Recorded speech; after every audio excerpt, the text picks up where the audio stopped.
Hey there, Live Leak. It's Flash here. I just want to talk to you real quick about two things. One of the great things about being a member of Live Leak is we do spontaneous contests with each other all the time just to have some fun.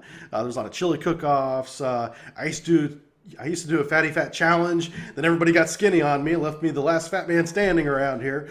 So we don't do that anymore. But Duke Brazzi has challenged me to a new contest. I'm here to tell you about that tonight. I believe Trump is going to be the next president of the United States. For better or for worse, I'm not saying I like it or I don't. I'm just saying that's what I think is going to happen. And he came to me a few weeks ago and said, hey, you want to do a little bet? You bet that he wins? Duke Brazzi, will make a video saying something corny and funny about how you should never question me and my political judgment and all that stuff, which is completely untrue, but he's going to make the video.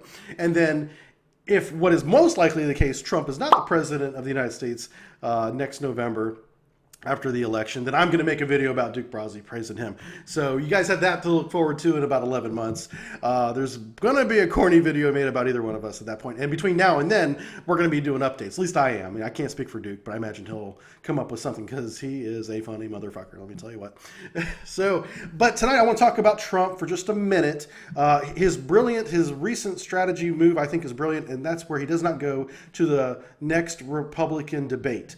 He's already been to 6. He's won all 6 by any margin you can measure it by. He really doesn't need a 7th win. It's right before the Iowa caucus. All he can do by going to this last Republican debate is not look as good as he's been looking. So he has everything to lose, really nothing to gain. He's done so well in all the debates so far, there's really no reason for him not to go. But he, I think, has made a smart decision to not risk it.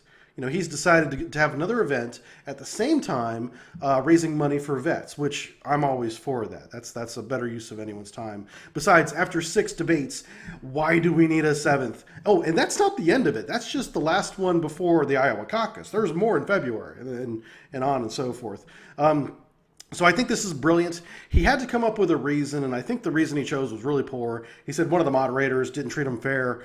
I don't think that's true. I don't think he thinks that's true, but he has to sell it since he made that the reason. I wish he had not even done that. I wish he had just said that he wasn't going to go, and that was going to be the end of it. And what he does is he's exacting his control over the media by saying, hey, good luck without me, because I guarantee you their numbers are not going to be nearly as high as they would have been with him. It'll be interesting to see what the numbers are, the number of viewers they have without him. Now, if you do watch it, you'll see what the debate would be like without Trump, you know, and I think what you'll end up seeing if you watch it, I'm not going to watch it because I'm not going to be one of the viewers, is you'll see the same old thing that you had seen where the Republicans pretend to be on a platform and stand for certain values, and they'll preach them till the high heavens until they finally get elected like they were elected in 2010, 2012, and then they'll not do any of those things. Okay, and then Democrats do the same thing. It's all a goddamn game. It's all a game. And the Democrats and the Republicans, they pretend fight during these campaigns, and then after the campaign election is over, they go and they have dinner with each other, you know, and they celebrate their victory their next 2, 4, 6 years, however many years they have left in office after that election. And they all joke about it. They get in their back rooms, they make their deals, they smoke their cigarettes with their sip glasses and drink champagne together and enjoy ballroom dances and all the money that comes from you to pay for all that until they have to pretend to fight again in a couple years. So the real threat Trump poses to everybody who's in that system is getting elected. Okay?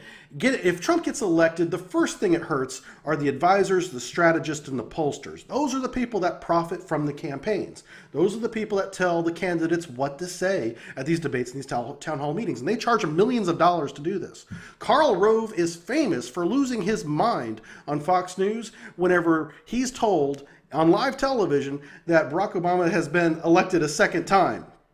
And I got it right here if you want to take a look at it. I don't know what the outcome is going to be, but we got to be careful about calling things when we have like 991 votes separating the two candidates and a quarter of the vote yet to count. Well, folks, thanks. so maybe not so fast. Thanks a lot. Thank you. It's great to have you guys here. That's awkward. So here's what a Trump victory is going to do. It's going to take the power away from these pollsters, these advisors, these political strategists that sell their services as if they're fortune tellers to campaigns and campaign managers for millions of dollars. When Trump wins without needing that advice in 2020 in the next presidential campaign, it's going to be pretty difficult to say, hey, I can help you win, when the last guy didn't need any of that.